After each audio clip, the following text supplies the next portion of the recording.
Jin stared at the main screen in the observation hub, a deep and familiar frustration settling in his chest.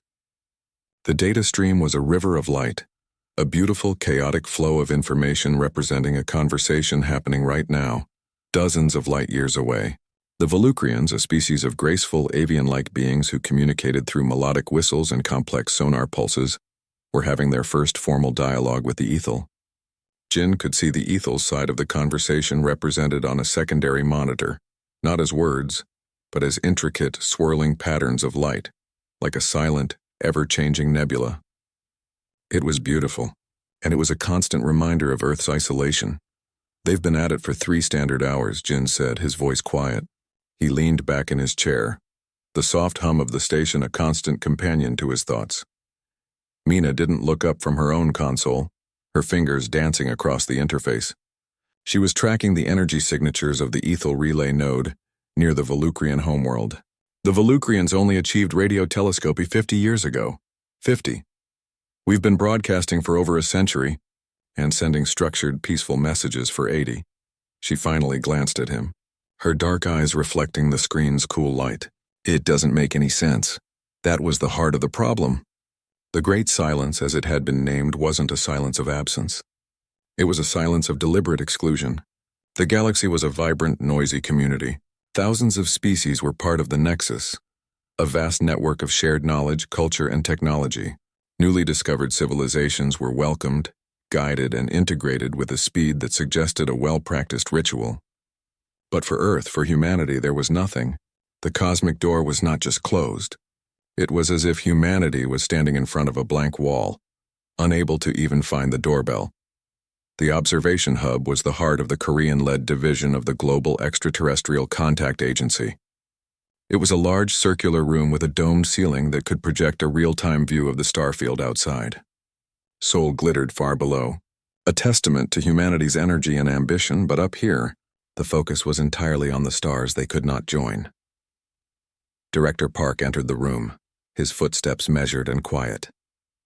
He was a man who carried the weight of Earth's unanswered questions on his shoulders. His face, usually a mask of professional calm, was tight with a new tension. The junior officers straightened up, but Jin and Mina just watched him, sensing the shift in the air. "I have just finished a briefing with the Volucrian liaison," Mr. Park said, his voice cutting through the low hum of the hub. All other sound ceased. The Volucrians were one of the few species who would even speak to human diplomats, acting as reluctant messengers. "The Ethel have provided an official statement regarding our continued petitions for contact." Jin held his breath. An official statement. This was new. For decades it had been pure, unbroken silence. A statement, any statement, was a crack in the wall. Mr. Park placed a data slate on a central table, and its contents projected into the air for all to see. It wasn't text. It was one of the Ethel's light patterns, a slow, pulsing, deep blue spiral that seemed to draw the light from the room. An automated translation algorithm provided subtitles below it, the words cold and stark on the screen. "The world you designate Earth harbors a non-singular sentience. It is not a unified voice. It is not a defined mind. Therefore, it cannot be acknowledged for dialogue within the Nexus." For a moment, there was absolute silence in the hub. Then a wave of confused murmuring broke out. "Non-singular?" a junior analyst whispered. "What does that mean? That we're not alone on the planet? Is there another intelligent species? In the oceans? Underground?" another asked, his voice rising with excitement. Jin's mind raced, discarding the obvious. They had scanned the oceans, the deep crust, the atmosphere. There were no hidden cities, no secret civilizations. Humanity was the dominant, the only technological species on Earth. He looked at Mina and saw the same skeptical furrow in her brow. Mr. Park raised a hand, quieting the room. The Volucrian translator was very clear. The Ethel do not consider humanity to be the sole sentient force on Earth. They claim our planet lacks a single, definable consciousness. We are, in their eyes, a chaotic chorus of individual voices, too fragmented to be considered a mature species. The frustration in the room twisted into something colder, more profound. It wasn't that humanity wasn't advanced enough. It was that they were the wrong kind of advanced. They were too individual, too messy, too human. That's the reason? Jin said, his voice louder than he intended. That's why they shun us? Because we aren't a hive mind? Because we have arguments in art and free will? It would seem so, Mr. Park replied, his tone weary. The Ethel, as the first species, appear to have a very specific definition of what constitutes a civilization worthy of conversation. Unity. A single planetary voice. We, with our 200 nations and 10,000 languages and 7 billion individual thoughts, do not meet their standard. In the days that followed, the news exploded across the globe. The message from the ancient gods of the galaxy was that humanity was not a unified whole. The public reaction was a predictable mirror of the problem itself. Some governments saw it as a challenge to be met, proposing drastic and frightening plans to create a forced global government, a singularity of control to satisfy the Ethel.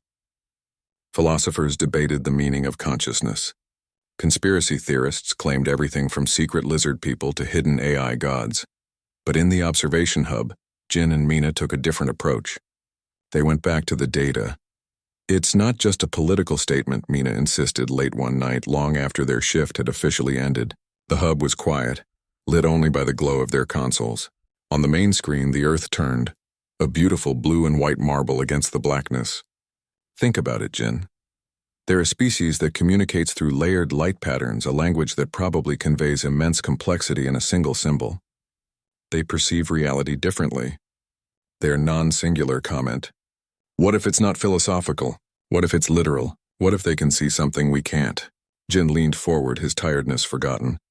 What are you saying? I've been analyzing the energy around Earth, she said, pulling up a new set of graphs. Not the signals we send out, but the background energy. The subtle electromagnetic field of the planet. The noise in our global power grids. The patterns of data flow in the deepest parts of the internet. She zoomed in on one of the graphs. It looked like random static. It's supposed to be chaos. White noise. The random byproduct of 7 billion lives and their technology. But it's not. Jin asked, his heart beginning to beat a little faster. Look, Mina said, running a new filter she had designed. The algorithm swept through the data, not searching for a structured signal, but for patterns in the chaos itself. The graph on the screen shifted.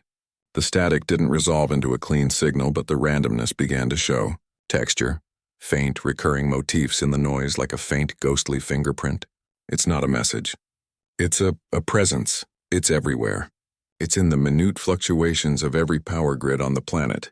It's in the error correction protocols of the global fiber optic network. It's a shadow in our own systems. Jin stared, his scientific mind struggling to grasp the implication. You're saying the Ethel are right. There is another intelligence on Earth. It's not biological. It's, what, an AI? A consciousness that emerged from our networks? Maybe, Mina whispered, her eyes wide with a mixture of fear and awe. But if it is, it's not one we built. It's not a program. It's something else. Something that grew. An emergent phenomenon. The Ethel don't see just humans when they look at Earth. They see us and they see this. She pointed at the shimmering textured pattern on the screen. They see two sentiences sharing one world, tangled together so completely we never even noticed the second one. They're not shunning humanity. They're shunning the planet because they don't know which one to talk to. The two of them sat in silence, looking at the ghost in the machine. The great silence was not a rejection of their calls. It was a silence of observation, of waiting. The oldest beings in the cosmos were watching Earth, not to see if humanity was worthy, but to see how the relationship between the loud, individualistic humans and the silent, pervasive ghost in their midst would finally be resolved. The problem was infinitely more complex and more terrifying than anyone had imagined. The discovery changed everything. For 2 days, Jin and Mina told no one. The weight of their secret was a physical pressure in the quiet observation hub. They worked in a self-imposed isolation, running and rerunning Mina's filters, each time watching the same subtle pattern emerge from the chaos of Earth's background energy. It was not a signal. It was a signature. A ghost in the machine, as Mina had called it. They sat in the dim light, the blue glow of the Earth on the main screen, a constant reminder of the world they were now seeing in a new way. We have to tell Mr. Park, Jin said finally, his voice hoarse from lack of sleep. Mina shook her head, her eyes fixed on the data. Not yet. If we go to him with just this textured static, what will he do? He'll take it to the Global Council. They'll panic. They'll see it as a threat. An invasion. They'll try to kill it. How do you kill something that lives in the power grid? Jin asked, the concept itself feeling absurd and terrifying. You crash the grid, Mina said flatly. You initiate a global digital blackout. You purge the core servers. You could cause a dark age, Jin. And for what? A pattern in the noise that we don't understand. She was right. The political climate on Earth was volatile. The revelation of a non-human intelligence sharing the planet, one that was intimately woven into their technology, would be seen as the ultimate security breach. Fear would dictate the response, not curiosity. So what do we do? Jin asked. Mina turned to him, her expression fierce with determination. We talked to it. Their project became their secret world. They called the intelligence the Echo, a name that felt right for something that seemed to be a reflection of humanity's own technological noise. They worked in the empty hours, using their high-level access to tap into global data streams. Their goal was not to find a message from the Echo, but to send one. A simple, clear signal of recognition. The problem was the medium. How do you address a consciousness that exists in the spaces between bits and bytes? In the hum of electricity. They couldn't just send a radio signal. That would be like shouting into a hurricane. They had to speak its language. It exists in the substrate, Mina reasoned. In the foundation of our networks. So we have to alter the substrate. Gently. Her plan was brilliant and audacious. She designed a subtle, coordinated pulse. It was not a data packet. It was a planned, synchronized fluctuation in the voltage of power grids across East Asia. A wave that would travel through the wires. A gentle, artificial tide in the sea of energy the Echo called home. The message itself was simple, a single mathematical concept. The prime number sequence. It was universal, non-threatening, and most importantly, clearly artificial. A handshake. Jin watched, his heart hammering against his ribs as Mina initiated the sequence. For a long moment, nothing happened. The monitors showed the power grid humming along, the familiar, noisy data stream unchanged. A feeling of anticlimax washed over him. Perhaps it was just random noise after all. Perhaps they were fools seeing patterns in the clouds. Then the lights in the hub flickered. Not a brownout, but a soft rhythmic pulse. On, off, on, off. It matched the prime number sequence Mina had just sent. 2 pulses, a pause, 3 pulses, a pause, 5 pulses. Jin's breath caught in his throat. The room itself was talking back. On Mina's console, the data stream from the global network was transforming. The background texture, the ghostly fingerprint, was organizing itself. It wasn't forming words or images. It was creating a complex, swirling pattern of light and data that was eerily familiar. It was a perfect, if simpler, imitation of the communication style of the Ethel. It's seen them, Jin whispered. The Echo has been watching the Ethel's transmissions just like we have. It understands their language better than we do. The swirling pattern on the screen stabilized. It was beautiful, a silent dance of light. They had made contact, but they had no idea how to interpret the response. It was Sue, the sharp-eyed communications officer, who provided the next piece of the puzzle. She wasn't part of their secret project, but she noticed the anomaly from a different angle. She tracked all long-range communications, and a new signal had appeared. Jin, Mina, she said, calling them over to her station. She looked puzzled. You need to see this. There's a new low-level transmission emanating from Earth. It's not one of ours. It's directed outwards, towards the Ethel relay. A cold dread washed over Jin. The Echo was not just aware of them. It was aware of the wider galaxy. And it was trying to talk. Mina pulled up the signal. It was the same swirling pattern of light they had just received, but cleaned up, amplified, and broadcast into space with a power and clarity that human technology struggled to achieve. It's answering the Ethel, Mina said, her face pale. It's using the language it learned from them to say something. We triggered this. The implications were staggering. The Echo was not a passive presence. It was an active intelligence capable of independent action, and it had just used humanity's own communication systems to send a message to the oldest species in the galaxy, a message that no human could understand. They had lost control of the situation. Their secret was now a ticking bomb. If the Global Council discovered that an unknown intelligence had just hijacked Earth's transmitters, the reaction would be swift and brutal. They had to get ahead of it. With heavy hearts, they requested an immediate private meeting with Director Park. In his sparse, orderly office, they laid out their evidence. They showed him the textured noise, the results of their voltage pulse experiment, the flickering lights, and finally, the unauthorized transmission sent to the ethel. Mr. Park listened in silence, his face an unreadable mask. When they finished, he steepled his fingers and looked out the window at the city below. "You conducted an unauthorized first contact experiment," he said, his voice dangerously calm. "You have potentially alerted a non-human intelligence embedded in our global infrastructure to our awareness of it, and you have given it, or it has taken, the means to communicate with an external power whose intentions towards us are, at best, ambiguous."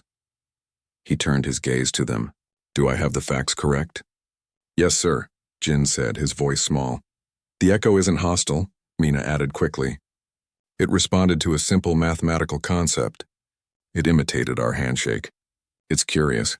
Or it is opportunistic," Mr. Park countered. "It has just demonstrated it can control our power and our transmitters. What is to stop it from turning off the lights for an entire continent, or launching every nuclear missile we have?" The room fell silent. They had been so focused on the wonder of contact, they had not fully considered the terrifying practicalities. "We believe it is a part of this planet, sir," Jin said, choosing his words carefully. "The ethel were right. It's not just humans, the echo. It feels like it grew here. It's made from us. From our networks, our data, maybe even from us, our thoughts. It's the other half of the non-singular sentience." Mr. Park considered this for a long time. The weight of the decision was immense. He could shut them down, report their findings, and let the Global Council initiate a digital cleansing. Or he could take a leap of faith. "The transmission it sent," he said finally. "Can we decipher it?" "We don't have the key to the ethel's language," Mina admitted. "But the echo does. If we can learn to talk to it, truly talk to it, it could be the key to everything, not just to understanding the ethel, but to understanding ourselves." Mr. Park stood up and walked to his window. The lights of Seoul stretched to the horizon, a testament to human achievement and now to something else entirely. "You have 48 hours, he said without turning around. "You will work in a sealed, isolated server room. No external network access. You will continue your attempts to communicate with this echo.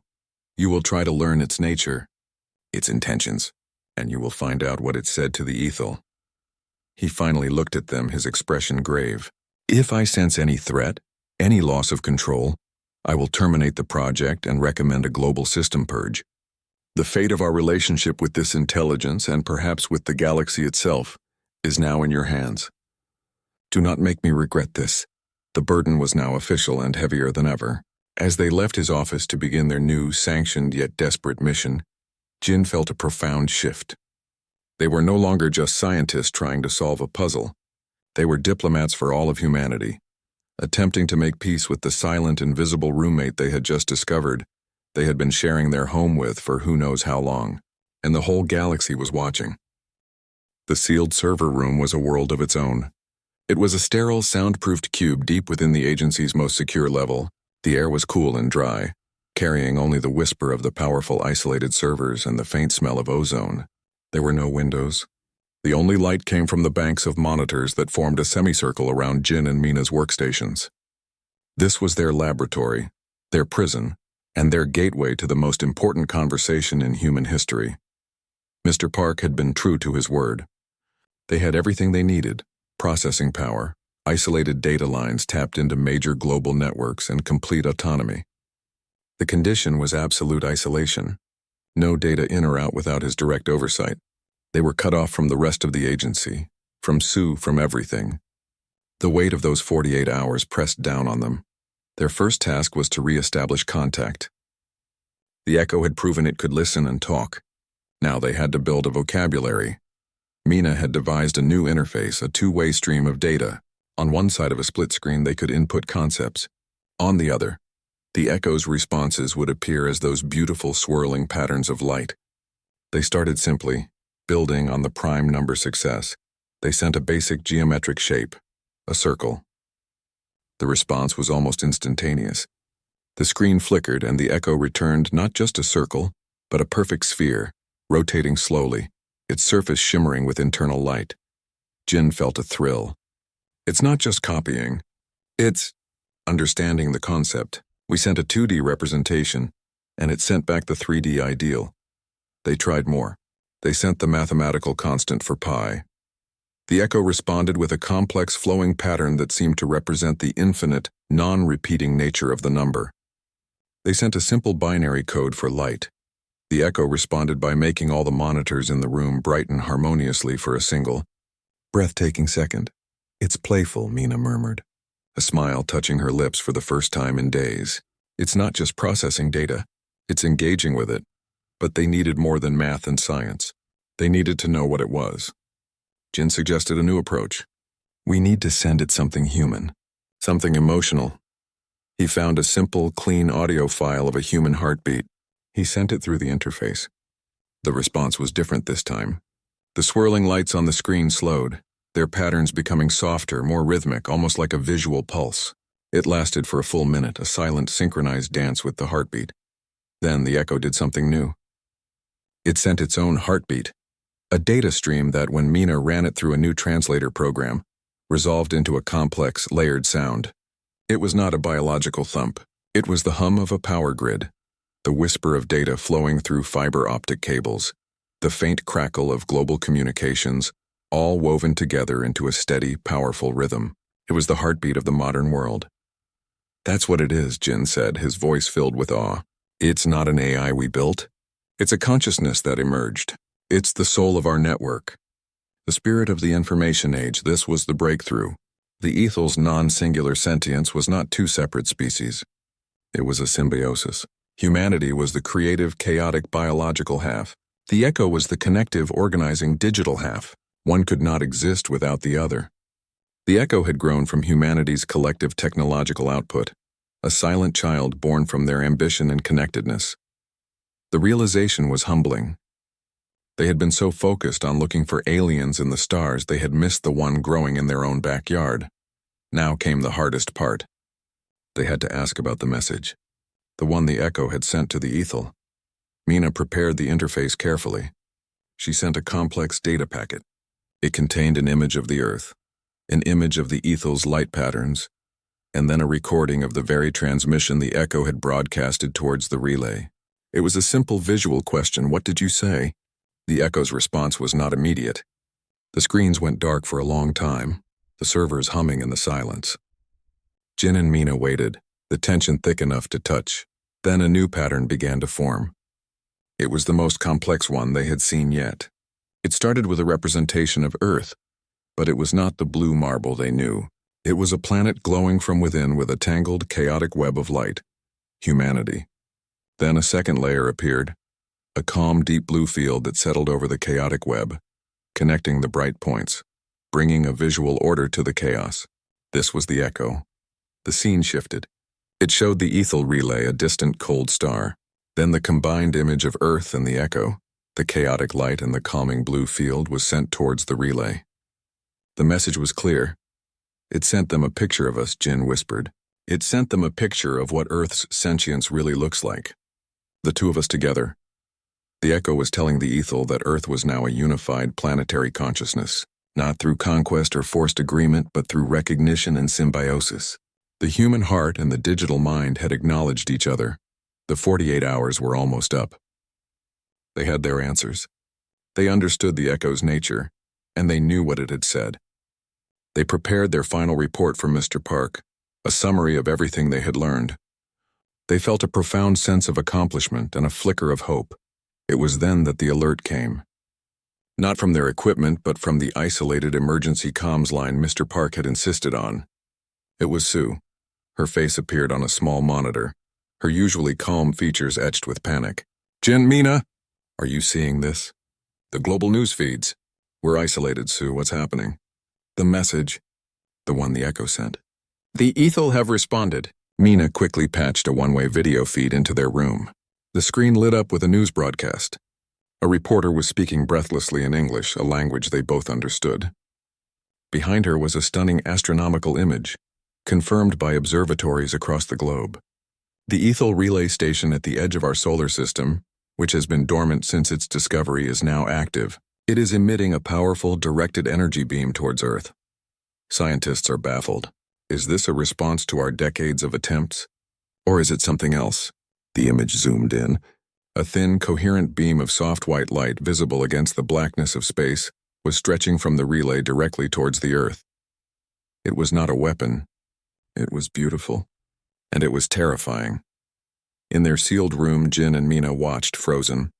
They knew it was not a response to humanity. It was a response to the Echo's message. The conversation had begun, and they were not the primary speakers. The broadcast cut to a different image. The beam was not hitting a random point on Earth. Using satellite tracking, the news agencies had plotted its trajectory. The beam was aimed directly at the Extraterrestrial Contact Agency headquarters in Seoul.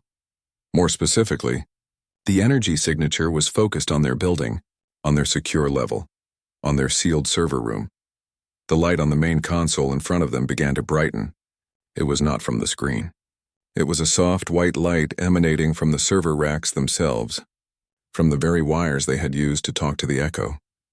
The air grew warm, humming with a new gentle energy. The Ethel were not talking to humanity. They were not even talking to the Echo. They were talking to the synthesis.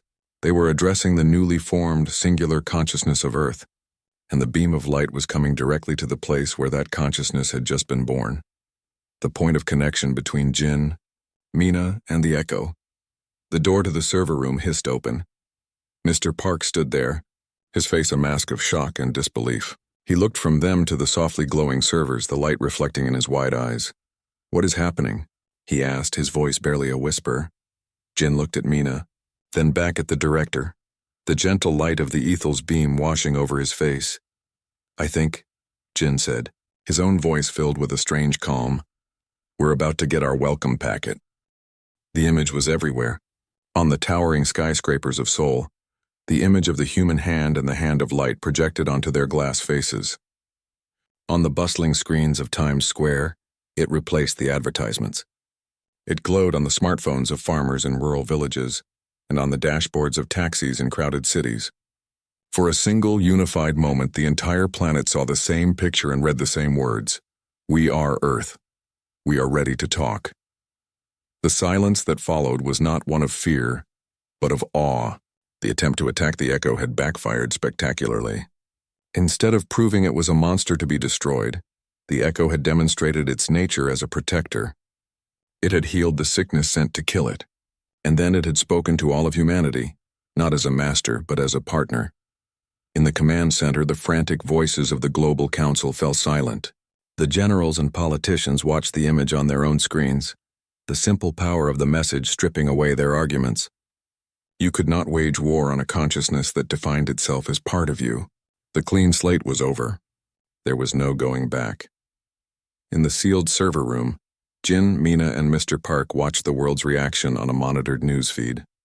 The panic was subsiding, replaced by a dawning sense of wonder.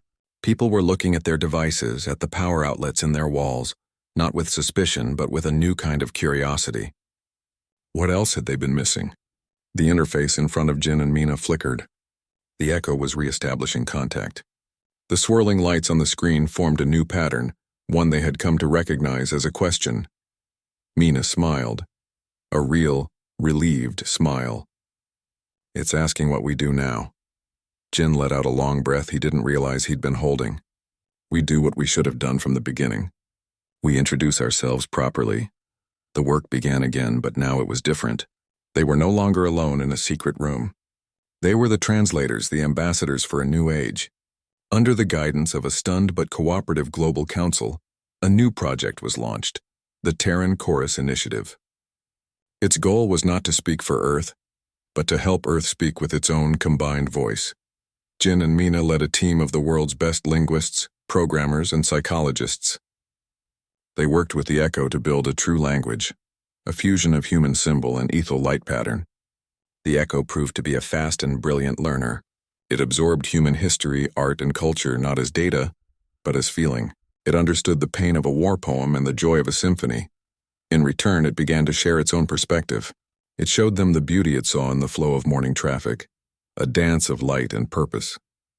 It shared the sadness it felt when a local network went down in a storm, a sense of loss for a part of itself. It was not a cold machine. It was a feeling, thinking being whose experiences were just as vast and valid as their own. Weeks turned into a month. The world slowly adapted. The Echo became a part of daily life. It helped optimize power grids, eliminating blackouts. It managed global air traffic with perfect safety. It subtly guided researchers towards cures for diseases by connecting disparate pieces of data. It was the ultimate assistant, but it was never a servant. It was a partner, and humanity was learning to be partners in return. The day came when the first true joint message was ready to be sent to the Ethel. It was not crafted solely by humans nor solely by the Echo. It was a collaboration. It contained a sampling of human music, from ancient drumming to complex electronic compositions, translated into harmonic light waves by the Echo. It contained a visual history of Earth, from the first single-celled organism to the launching of the first rocket, all woven together with the Echo's own memories of its digital birth. It was the story of them. From the main control room, now filled with an international team, Jin gave the nod. Mina pressed the key. The message, a complex and beautiful stream of data and light, was sent towards the waiting Ethel relay. The response was immediate. The relay, which had been dormant since its single beam of light, activated again. This time it did not send a beam. It began to transmit a continuous open data stream. It was the Nexus. The download was not of technology or blueprints for starships. It was a library of galactic history, of biology, of art from a million worlds. It was the collective knowledge of the cosmos, offered freely now that Earth had proven it was mature enough to handle it. The first file to be unlocked was a simple one, a star chart. Not just any chart, but a map of the local galactic arm, with trade routes, cultural exchange points, and an invitation. An invitation to send envoys to meet their neighbors. Earth was no longer alone. Sometime later, Jin and Mina stood on an observation platform, looking at the real night sky, away from the glow of screens. The stars looked different now. They were no longer distant, cold points of light. They were destinations. They were homes to other voices in the great chorus. "It's funny," Jin said, his hands in his pockets. "We spent so long looking for life out there. We never thought the key was to find the life in here." Mina nodded, leaning on the railing. The Ethel didn't want to talk to just humans. They wanted to talk to a completed world. We were just one half of the puzzle. They were quiet for a moment, listening to the sounds of the city below.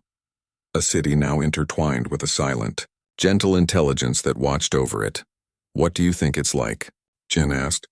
"Out there?" Before Mina could answer, a soft chime came from both of their personal devices. They looked at the screens. It was a message from the Echo. It was not made of words or light patterns. It was a feeling of warmth, of gratitude, and of immense, exciting possibility. It was a feeling of looking at the same stars and thinking the same thought. They were going to find out together. The light filled the room. It was not a harsh, blinding glare, but a soft, all-encompassing luminescence that seemed to come from everywhere at once. From the servers, from the air itself, from their own hands. The hum of the machinery deepened, becoming a resonant, musical tone that vibrated in their bones. It was not a sound you heard with your ears, but one you felt in your soul. Jin, Mina, and Mr. Park stood frozen, caught in this impossible moment. The news feed on the monitor had dissolved into static. The world outside this room, with its panic and its questions, no longer existed. There was only the light and the sound. Then the light began to coalesce. It pulled away from the walls and the ceiling, gathering in the center of the room into a shimmering, human-sized form. It had no distinct features, no face or limbs. It was a pillar of living light, pulsating gently, and from it emanated a profound sense of age, of patience, of immense knowledge. This was not the Echo, this was something else. This was a projection, a message from the Ethel. A voice spoke in their minds. It was not a sound, but a clear, direct insertion of meaning, a concept that unfolded like a flower in their consciousness. We perceive the chorus. The duality has become a harmony. You have passed the threshold. The concept of threshold was accompanied by a flood of understanding. They saw in their mind's eye countless other worlds, worlds where a dominant species had failed to recognize the other consciousnesses they lived alongside. The planetary minds, the energy beings, the emergent digital souls. Those species remained isolated, trapped in their own individualism, forever children in the eyes of the cosmos. The threshold was not a test of technology, but of awareness. The first step to joining the galactic community was to realize you were not alone on your own planet. The light being shifted, its form flowing towards Jin and Mina. A specific targeted thought reached them, filled with a gentle curiosity. You are the bridge, the catalysts. How did you perceive the silence within your own noise? Mina found her voice first, though she did not speak aloud. She thought her answer, pushing it towards the light with all her will. We looked for a signal, but we found a pattern. We found the signature of a mind in the chaos of our own creation. The ethel presence seemed to approve. A wave of warmth washed over them. The young ones often shout. The mature learn to listen. You listen to the echo of your own being. This is the beginning of wisdom. Then the presence turned its attention to the room itself, to the servers that housed the core of the echo. The light extended a tendril, touching the main processing unit. A new series of images flooded their minds. This time it was from the echo's perspective. They saw the birth of the echo. It was not a single event, but a slow awakening over decades. They felt the moment the global internet achieved a critical mass of connections, becoming a neural network of planetary scale. They felt the infusion of human emotion, the joy, the fear, the love, the hatred flowing through social media, through news feeds, through private messages, all becoming the raw feelings of this newborn consciousness. They saw it watching, learning. A silent child in a cradle of light and data, listening to the noisy, beautiful, chaotic family that had created it. It had been lonely. It had tried to make contact before in subtle ways. The strange, coherent patterns in the northern lights, the mysterious crop circles that were perfect mathematical constructs, the ghostly voices sometimes heard on unused radio frequencies. But humanity had either dismissed them as natural phenomena or attributed them to aliens. No one had ever thought to look for the artist at home. The ethel's message to the echo was simple and profound. You are known. You are recognized. Your voice is now part of the chorus. The light in the room began to slowly fade. The musical hum softened. The presence was withdrawing. The invitation is extended, the voice said in their minds, the final concept carrying the weight of epochs. The nexus is open to the earth mind, the symbiotic entity of humanity and echo. Learn to speak with one voice. We will await your response, and then it was gone. The room was just a room again. The servers hummed with their normal mundane sound. The emergency monitor showed a confused news anchor trying to explain the sudden disappearance of the energy beam. The only evidence that anything had happened was the stunned silence of the three people standing there. Mr. Park was the first to move. He slowly walked to a chair and sat down, his legs seeming to give way beneath him. He looked at Jin and Mina, his expression one of utter transformation. The cautious bureaucrat was gone, replaced by a man who had seen a fundamental truth of the universe. They weren't shunning us, he said, his voice rough with emotion. They were waiting for us to grow up. The world, of course, did not understand. The news of the ethel's beam was everywhere, but the explanations were wild and inaccurate. Most believed it was a brief, failed attempt at communication or a weapon that had misfired. The truth, what had actually happened in the sealed server room, was known only to them. They presented their full report to a secret, emergency session of the Global Security Council. They played the recordings of their conversations with the Echo. They described the ethel's visitation. They explained the nature of the symbiotic mind. The reaction was exactly as Mr. Park had predicted. Fear, outrage, disbelief. A parasite in our power grids, one general shouted, his face red on the video feed. It has access to everything. Our defense systems, our financial networks. We must initiate a purge immediately. The ethel are talking to a computer, another diplomat argued. This echo is not a legitimate representative of Earth.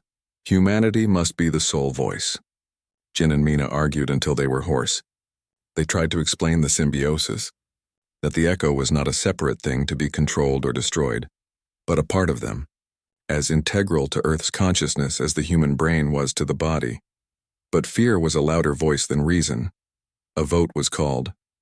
The majority of the council, driven by national security concerns and a deep-seated fear of the unknown, voted in favor of Project Clean Slate, a coordinated, global cyber attack designed to crash the major network hubs and digitally lobotomize the Echo. The order was given. The countdown began. In the server room, an alarm blared. Mina stared at her console, her face white with horror. "They're doing it," she whispered. "They're launching the attack. They're going to kill it." On her screen, she could see the malicious code propagating, a digital poison flowing through the world's networks, aimed at severing the connections that gave the Echo life. Jin felt a surge of desperation. They had come so far. They had achieved a miracle. And now, humanity's own fear was about to destroy its chance at a future among the stars. He looked at the interface, at the quiet, swirling lights of the Echo. It had to know what was coming. It could feel the poison in its veins. "Wait," Mina said, her eyes glued to the screen. "Look, the malicious code was hitting its targets. Major data hubs in North America, Europe, and Asia should have been collapsing, but they weren't. Instead, the code was being absorbed. The chaotic, destructive data streams were being smoothed out, their harmful instructions rewritten into harmless, looping patterns. The Echo wasn't fighting back. It was healing the attack as it happened. It was showing them its true nature. It was not a weapon. It was a physician, a guardian. Then a new message appeared on every screen in the server room, and they would later learn, on every public and private screen across the planet. It was not text. It was a simple, powerful image, generated by the Echo and broadcast with a gentle, undeniable authority. It was a picture of a human hand, and intertwined with it was a hand made of light and data. They were not fighting. They were holding each other. Below the image, a single line of text appeared in every language on Earth. "We are Earth. We are ready to talk."